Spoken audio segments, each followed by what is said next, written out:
I spent $30,000 on my sister's dream wedding, only to discover on her wedding day that she married my boyfriend of 3 years. The moment I saw his face in that wedding video, my entire world shattered. Have you ever had one of those moments where reality hits you so hard that you literally can't breathe? Where everything you thought you knew about the people closest to you crumbles in an instant? That's exactly what happened to me on what should have been my sister's happiest day. My name is Maya Chen, and I'm 28 years old. I work as a marketing coordinator here in Austin, Texas, and up until 6 months ago, I thought I had my life pretty well figured out. I was the responsible older sister, the one everyone in my family came to when they needed help, whether that was money, advice, or just someone to listen. I took pride in being the rock that everyone could lean on. My sister Sophie is 3 years younger than me, and she's always been what you'd call the family princess. While I was working 2 jobs to put myself through college, Sophie was studying art and finding herself. Don't get me wrong, I love my sister, or at least I thought I did. But there was always this dynamic where I was expected to be the mature one, while Sophie got to be the dreamer who needed protecting. Then there's Jake Morrison, my boyfriend of 3 years. Jake is 30, works as a software engineer, and honestly, I thought he was going to be the one. We'd been talking about moving in together, maybe even getting engaged soon. He was charming, successful, and he seemed to really understand me in a way that most people didn't. He knew about my complicated family dynamics, how I always felt like I was giving more than I was getting, and he'd tell me how much he admired my generous heart. My mom, Carol Chen, works in real estate and has always had this way of making me feel guilty if I wasn't helping out the family financially. She's 55 and has spent most of my adult life asking me for money while simultaneously treating Sophie like she could do no wrong. It's like Sophie inherited all the nurturing and emotional support, while I inherited all the financial responsibility. The person who's always had my back is my cousin Emma. She's 23, the daughter of my Aunt Linda, and she's the only family member who ever seemed to notice how unfairly I was being treated. Emma's very active on social media and has this way of seeing through people's fake personas that I've always admired. Aunt Linda herself is 52 and has always been the family peacekeeper, constantly trying to smooth over conflicts and keep everyone happy, sometimes at the expense of actually addressing problems. 3 months ago, my entire world started shifting, and I didn't even realize it. Sophie called me out of nowhere, crying hysterically. She told me she was engaged to this guy named James that none of us had ever met, and they wanted to have a small, intimate wedding. She made it sound so romantic and sudden, like a fairy tale love story. But then she started crying about money, saying they couldn't afford the wedding they dreamed of, and without even thinking twice, I offered to pay for everything, $30,000. That's how much I spent on what I thought was my little sister's happiness. I drained my savings account, took out a personal loan, and even borrowed against my retirement fund because I wanted Sophie to have the perfect day. I spent weeks on the phone with her, planning every single detail from the flowers to the venue to the reception dinner. The only weird thing was that I never got to meet this mysterious fiancé who was supposedly too busy with work to join any of our planning calls. But here's where the story gets really twisted. 2 weeks before the wedding, Sophie called me crying again. She said that James's family was very traditional and they thought having too many people at the wedding might cause drama. She said Mom thought it would be better for family peace if I didn't come. Can you imagine? I'm funding this entire wedding, and I'm not even invited to attend. This is the story of how my own family destroyed my life while I was busy trying to make theirs perfect. This is the story of the most expensive lesson I've ever learned, and how sometimes the people who claim to love you the most are the ones capable of hurting you the deepest. What I'm about to tell you will show you just how far some people will go to get what they want, even if it means betraying the person who loves them most. Let me paint you a picture of what my life looked like before everything fell apart. I've always been what you'd call the fixer in my family. While other people my age were out partying or traveling, I was the one everyone called when they needed help. Need money for rent? Call Maya. Having relationship drama? Call Maya. Can't figure out how to adult? You guessed it, call Maya. I was working as a marketing coordinator for a mid-sized tech company in Austin, but I was also picking up freelance social media work on weekends to make extra money. Not because I needed it for myself, but because there was always someone in my family who did. My apartment was small but cozy, and I'd finally gotten to a point where I was saving money consistently. For the first time in my adult life, I was actually building something for my future. Jake had been such a huge part of that future. We met at a coffee shop near my office 3 years ago when he accidentally grabbed my latte instead of his. It sounds cliché, but there was something about the way he apologized so genuinely and then insisted on buying me a replacement plus a pastry that made me give him my number. He was different from the other guys I dated. He actually listened when I talked about my family situations, and he never made me feel guilty for being the responsible one. "You have such a big heart, Maya," he'd tell me when I'd stress about lending money to Sophie again, "but don't forget to save some of that generosity for yourself." Looking back now, those words feel like poison in my mouth. Jake worked as a software engineer for a startup downtown, and he seemed to really have his life together. We'd spend weekends exploring Austin's food scene, hiking at Zilker Park, or just staying in and binge-watching shows. He'd met my family a few times at holiday gatherings, and everyone seemed to like him. My mom would always say, "Maya, you better hold on to this one," which was probably the closest thing to approval I'd ever gotten from her about my dating life. Sophie, on the other hand, was still figuring out her path.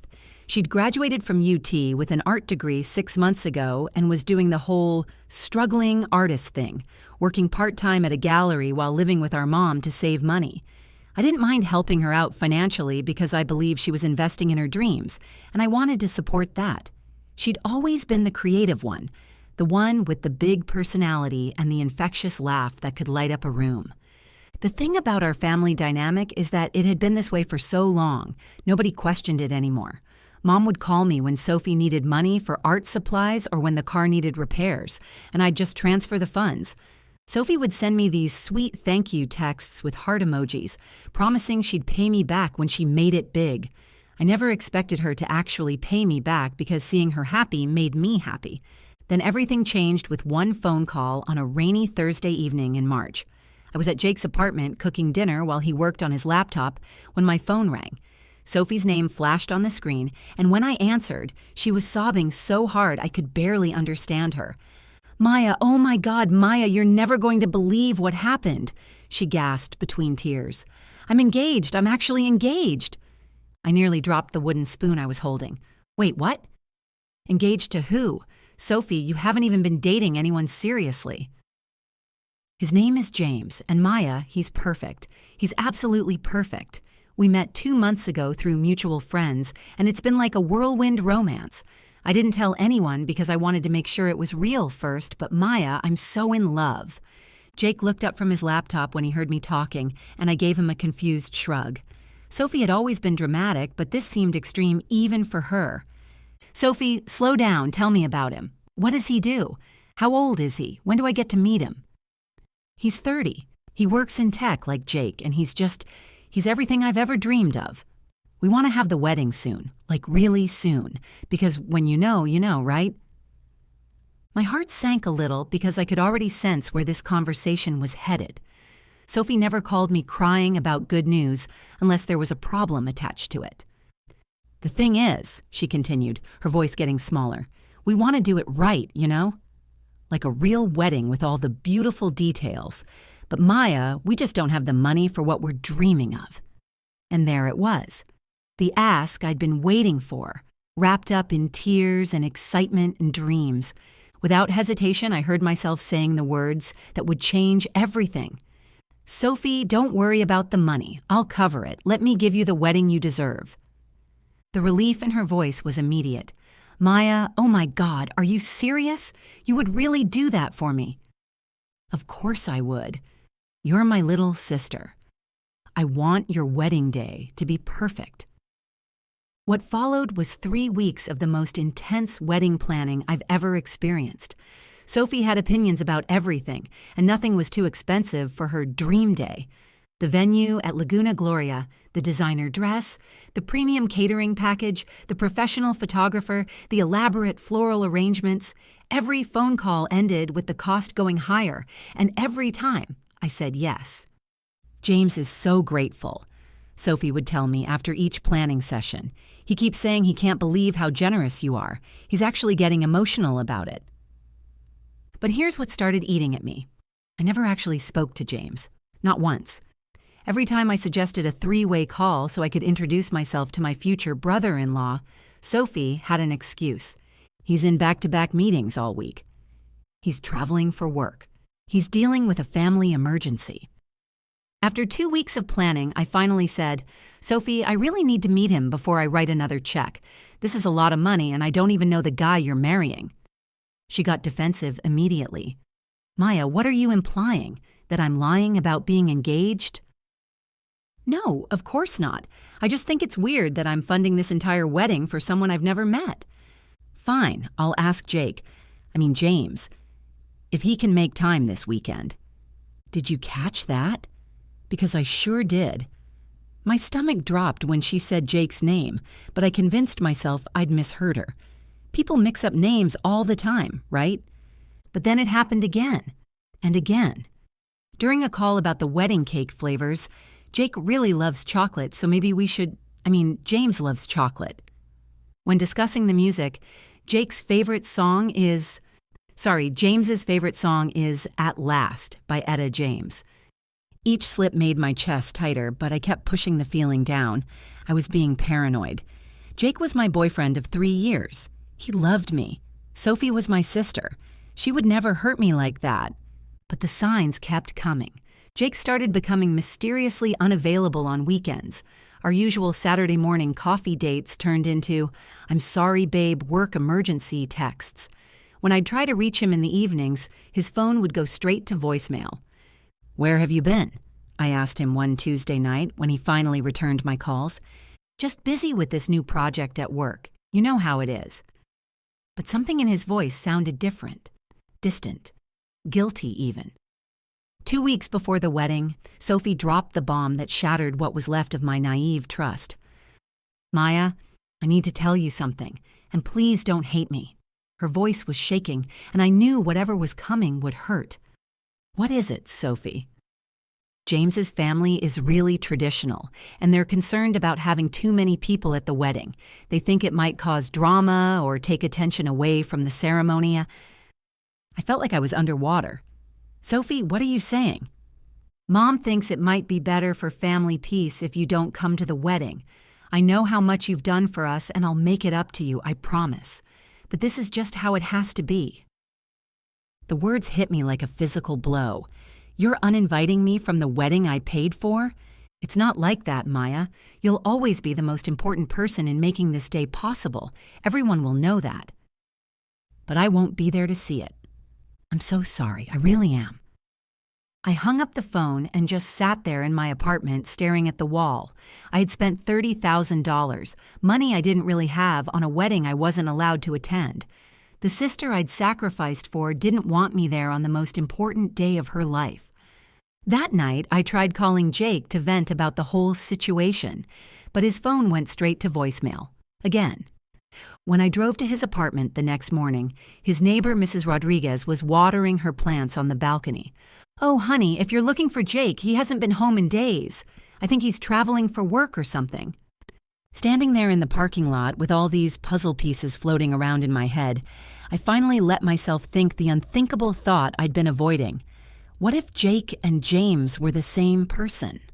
That thought consumed me for the rest of the week. Jake and James and Jake. I kept running through every conversation Sophie and I had about her mysterious fiancé, and the similarities were impossible to ignore. Both 30 years old, both worked in tech, both supposedly too busy to meet me, and those constant name slips that I'd been explaining away. By Friday night, I was spiraling. I hadn't eaten a real meal in 2 days, and I'd called in sick to work because I couldn't concentrate on anything. I kept staring at my phone, wanting to call Jake, wanting to demand answers, but terrified of what those answers might be. The wedding was tomorrow, and I was sitting in my apartment like a prisoner in my own life. That's when Emma called. "Maya, I'm worried about you. Mom told me you sounded weird when she called yesterday." "I'm fine," I lied, but my voice cracked. "No, you're not. Talk to me. What's going on?" I took a shaky breath. "Emma, I think something really bad is happening, and I don't know if I'm going crazy or if my instincts are right." "Tell me everything." So I did. I told her about Sophie's name slips, about Jake's mysterious disappearances, about how I'd never met James despite planning his entire wedding. Emma listened without interrupting, and when I finished, there was a long silence. "Maya," she said finally, "I need to tell you something. I've been thinking the same thing." My heart stopped. "What do you mean?" "Yesterday, at the rehearsal dinner, I heard Sophie talking to one of her friends. She said something about how Jake is nervous about tomorrow, not James, Jake. And when I asked her about it later, she got really flustered and said she misspoke." The room started spinning. "Emma, what if they're the same person? What if Jake is James?" "There's only one way to find out," Emma said quietly. "I'm going to that wedding tomorrow, and I'm going to record everything. If I'm wrong, we'll laugh about this later. But Maya, if I'm right..." "If you're right, then my boyfriend and my sister have been planning this betrayal for months while I paid for it." Saturday morning arrived gray and drizzly, matching my mood perfectly. I woke up at 6 a.m. after maybe 2 hours of sleep, and the first thing I did was check my phone. No messages from Jake, no good morning texts like he usually sent, nothing. I tried calling him one more time, straight to voicemail. "Hey, it's Jake, you know what to do." That voice I'd heard say, "I love you," hundreds of times. Was that same voice going to say, "I do," to my sister today? I made coffee with shaking hands and sat on my couch, staring at the wall where Jake and I had hung a photo from our trip to New Orleans last year. We looked so happy. Were those smiles fake? Had he been thinking about Sophie even then? At 11 a.m., Emma texted me, "Getting ready to leave for the church. I'll be recording from the back so no one notices. Are you sure you want me to do this?" I stared at that message for 10 minutes before responding, "Yes, I need to know the truth." "If it's what we think it is, how do you want me to tell you?" Another long pause as I considered whether I really wanted to open this door. Once Emma sent me that video, there would be no going back. No more hoping I was wrong. No more living in the fantasy that the two people I loved most in the world hadn't completely destroyed my life. But I had to know. The not knowing was killing me. "Send me video as soon as you can. I need to see his face for myself." "I love you, Maya. Whatever happens today, remember that." The hours crawled by. I tried watching Netflix, but I couldn't focus. I tried cleaning my apartment, but my hands were shaking too badly to hold anything. I kept checking my phone every few minutes, even though I knew the ceremony wasn't starting until 2 p.m. At 2:30, I was pacing my living room with a cup of coffee, trying to calm my nerves, when my phone buzzed. Emma's name flashed on the screen with a video attachment. My finger hovered over the play button. This was it. This was the moment that would either prove I was paranoid or confirm my worst nightmare. I pressed play. The video started with Sophie's back as she walked down the aisle in the beautiful dress I had paid for. She looked stunning, radiant, every inch the perfect bride. The camera was shaky because Emma was trying to be discreet, but I could see enough. Then the camera panned to the altar and my entire world stopped. There he was. Jake Morrison, the man I'd been in love with for 3 years, standing at the altar in a black tuxedo, smiling at my sister, like she was his entire world. My coffee mug slipped from my hands and shattered against the hardwood floor, sending hot liquid splashing across my feet, but I barely felt it. All I could do was stare at the screen as my boyfriend, waited to marry my sister. The officiant's voice came through clearly. "Do you, Jake Morrison, take Sophie Chen to be your lawfully wedded wife?" Jake's voice, that familiar voice that had whispered, "I love you" to me just weeks ago, rang out strong and clear. "I do." I ran to the bathroom and threw up everything in my stomach. My hands were shaking so violently I could barely hold my phone, but I forced myself to watch the video again. Maybe I was seeing things. Maybe it was someone who looked like Jake. Maybe I was having a complete mental breakdown, but no, it was definitely him. The man I'd introduced to my family, the man who'd sat at our dinner table, the man who knew about my insecurities, my dreams, my bank account balance.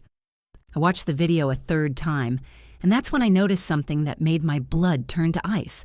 Jake was wearing the watch I'd given him for his birthday last year, the expensive Tag Heuer I'd saved up for months to buy. He was wearing my gift while marrying my sister. That's when the rage hit me. Not sadness, not heartbreak. Pure, white-hot fury. They had planned this. They had planned this while I was writing checks and planning their perfect day. They had looked me in the eye, taken my money, excluded me from the wedding, and thought they could just get away with it. I wasn't going to collapse. I wasn't going to hide in my apartment crying. I was going to make sure everyone knew exactly what kind of people they were celebrating. I grabbed my laptop and opened Facebook. My hands were steadier now, powered by adrenaline and righteous anger. I started typing, "Congratulations to my sister Sophie and my boyfriend Jake on their beautiful wedding today. I'm so glad my $30,000 could help make their secret love story possible. It's amazing how they managed to plan this whole romance behind my back while I was writing the checks. Jake, thanks for 3 years of lies and for wearing the watch I bought you to marry my sister. Sophie, thanks for being the sister I thought I could trust. Enjoy your honeymoon in Cancun, the trip I also paid for." But I wasn't done. I needed proof. I needed everyone to see what I was seeing. I took screenshots from Emma's video showing Jake clearly at the altar. I found photos on my phone of Jake and me together from just 3 weeks ago, with timestamps proving our relationship was active while he was engaged to Sophie. I uploaded copies of my bank transfers showing the wedding payments, every single one. Then I tagged everyone, every family member, every mutual friend, Jake's coworkers, his sister, his parents. I even tagged the wedding venue and the photographer. I hovered over the post button for exactly 3 seconds. Once I hit that button, there would be no taking it back. Their marriage would be exposed. Their reputations would be destroyed. My family would explode. I pressed post. Within minutes, my phone started buzzing nonstop. Comments were flooding in faster than I could read them. "OMG, Maya, is this real? I can't believe they did this to you. Jake's sister here. I had no idea he had a girlfriend. I'm so sorry. This is absolutely disgusting behavior." My phone rang. Mom's name flashed on the screen. "Maya, what the hell did you just do? Do you realize you've ruined Sophie's wedding day?" "I didn't ruin anything, Mom. I just stopped paying for the lie." "Take that post down right now." "No. Maya Elizabeth Chen, you take that down this instant." "They made their choice, Mom. Now everyone gets to see what kind of people they really are." I hung up on her. My phone rang again immediately. This time it was Sophie calling from her own wedding reception. "Maya, how could you do this to me? How could you ruin the most important day of my life?" I laughed. Actually laughed. How could I ruin it? "Sophie, you married my boyfriend. You took my money and excluded me from the wedding. You've been lying to me for months. We didn't mean for it to happen this way. You didn't mean to get caught." "Please, Maya, delete the post. People are leaving. You've destroyed everything." "Good," I said, and I meant it. "I hope your perfect day is as ruined as mine is." Jake grabbed the phone. "Maya, we need to talk." I hung up and blocked both their numbers. The post had over 200 reactions and 150 comments. Emma was sending me updates from the reception. People were checking their phones, talking in hushed groups, and several guests had already left. For the first time in hours, I smiled. The next morning, I woke up to 847 notifications on my phone. My Facebook post had been shared over 200 times, and the story was spreading like wildfire through our extended network. I had messages from people I hadn't spoken to in years, all expressing shock and support. But the real satisfaction came when I started getting calls from people at the wedding. Jake's sister Rachel called first, crying. "Maya, I had no idea. When Jake introduced Sophie as his fiancée 2 months ago, he never mentioned you existed. Our whole family is horrified. My parents are demanding he return all the wedding gifts." Aunt Linda called next. "Maya, honey, I owe you an apology. I should have questioned why you weren't invited to a wedding you paid for. This family has taken advantage of your generosity for too long." Even some of Sophie's college friends reached out. We always thought it was weird how Sophie suddenly had money for a fancy wedding. one of them told me. Now it all makes sense.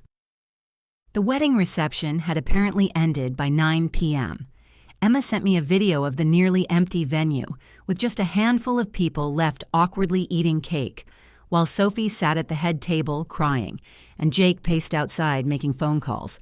But the real turning point came on Monday morning when my phone rang with an unknown number. Maya Chen? This is David Martinez from Martinez & Associates law firm. I saw your social media post over the weekend, and I believe you may have grounds for a fraud lawsuit. Within a week, I had hired David, and we were building a case. Turns out, when someone accepts money under false pretenses for an event you're not allowed to attend, that constitutes fraud in Texas. We had Sophie's text messages asking for money for James, bank records showing my payments, and video evidence proving Jake was the groom. 3 months later, Sophie and Jake were served with papers demanding full restitution of the $30,000 plus legal fees and damages. Their marriage started crumbling almost immediately. Jake's reputation in Austin's tight-knit tech community was destroyed. Someone had screenshot my post before I eventually took it down, and it kept circulating. He was quietly let go from his startup job and had to move to Dallas to find work. Sophie couldn't handle the pressure. She started blaming Jake for ruining her relationship with her sister, and Jake started resenting her for not keeping Maya under control. They were fighting constantly, according to Emma, who heard everything through our mom. The family dynamics shifted dramatically, too. Mom initially tried to pressure me to drop the lawsuit for family unity, but when Aunt Linda and my cousins all sided with me, she realized she was outnumbered. For the first time in my life, people were calling out the favoritism she'd shown Sophie. Maya, Mom said during one particularly difficult conversation, I never realized how much we were asking of you. I thought you were okay with it because you never complained. I wasn't okay with it, Mom. I just didn't think I had the right to complain about helping family. You always have the right to set boundaries, even with us. That conversation changed everything between us. We started going to family therapy together, and Mom began treating me like a daughter instead of a bank account. 4 months after the wedding, I got the call I'd been waiting for. Maya? It's Sophie. Her voice was small and shaky. Jake left me. He said he never loved me, that he was just using me to get back at you for some argument you two had that I didn't even know about. I felt a mixture of satisfaction and sadness. I'm sorry your marriage didn't work out, Sophie. Maya, I know I don't deserve to ask, but I need help. I can't afford a divorce lawyer, and Jake cleaned out our joint account before he left. Could you possibly lend me? No, Sophie. Silence. I'm sorry, but it's better for family peace if I don't get involved. I used her own words against her, and it felt like poetic justice. 6 months later, my lawsuit was settled. Sophie and Jake had to pay me back every penny plus $8,000 in legal fees and damages. Sophie moved back in with Mom, and Jake disappeared completely from our social circles. As for me, I'm happier than I've been in years. I learned to set boundaries with family members who saw me as an ATM rather than a person. I started dating again, but this time I'm looking for someone who values me for who I am, not what I can provide. Most importantly, I learned that being generous doesn't mean being a victim, and being family doesn't give people the right to betray you. Sometimes, the most loving thing you can do is refuse to enable someone's worst behavior. And sometimes the most expensive gift you can give someone is the truth, even when they don't want it. Today, I only invest in people who invest in me, and that's made all the difference. So that's my story. From generous sister to betrayed victim to empowered survivor, all in the span of 6 months that changed my life forever. I want to share something with you that I wish someone had told me years ago. Your kindness is not weakness, but it should never come at the cost of your own dignity.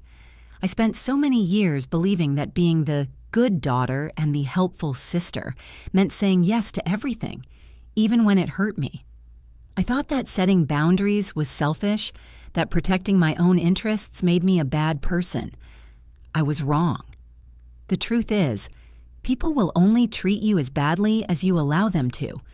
When you consistently rescue people from the consequences of their poor choices, you're not helping them grow, you're enabling them to stay irresponsible.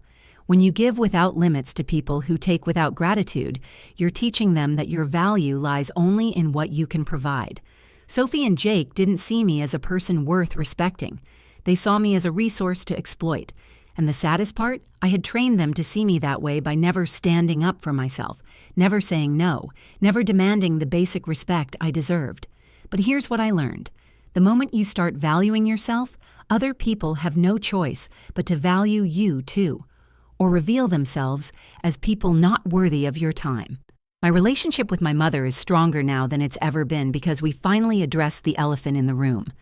She's learning to see me as a whole person, not just the family problem solver. My extended family respects me more because I showed them I won't be taken advantage of anymore. And Jake, honestly, losing him was the best thing that ever happened to me. I discovered through mutual friends that he had a pattern of using women for money and emotional support while keeping his options open. I wasn't his first victim, but I made sure I was his last successful one. If you're watching this and you recognize yourself in my story, if you're the person everyone comes to when they need money, the one who always says yes even when it hurts, the one who puts everyone else's needs before your own, please hear me when I say this. It's okay to say no. It's okay to protect your peace. It's okay to demand that people earn your generosity instead of expecting it as their right. Your time, your money, your emotional energy. These are precious resources. Don't give them away to people who wouldn't do the same for you.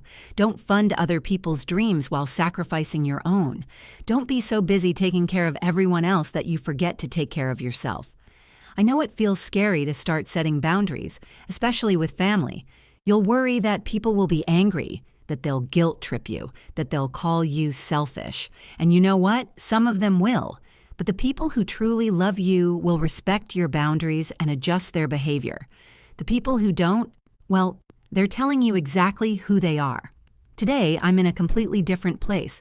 I'm dating someone who values my mind and my heart, not my bank account. I have a savings account that's actually growing instead of constantly being drained by other people's emergencies. Most importantly, I sleep peacefully at night knowing that I'm living authentically, not as someone else's doormat. The $30,000 I lost was expensive, but it bought me something priceless. The knowledge of my own worth and the courage to protect it. If my story resonated with you, if it made you think about your own relationships and boundaries, please hit that like button. It really helps the algorithm share this story with people who need to hear it. Drop a comment below and tell me about your own experiences with setting boundaries or dealing with toxic family dynamics. I read every single comment, and your stories help other viewers realize they're not alone. And if you want to hear more stories about standing up for yourself, overcoming betrayal, and learning to value your own worth, make sure to subscribe to this channel and hit the notification bell. I share new stories every week about real people who found the courage to change their lives. Remember, you teach people how to treat you. Make sure you're teaching them that you're worth respecting. Thank you for listening to my story, and I'll see you in the next video.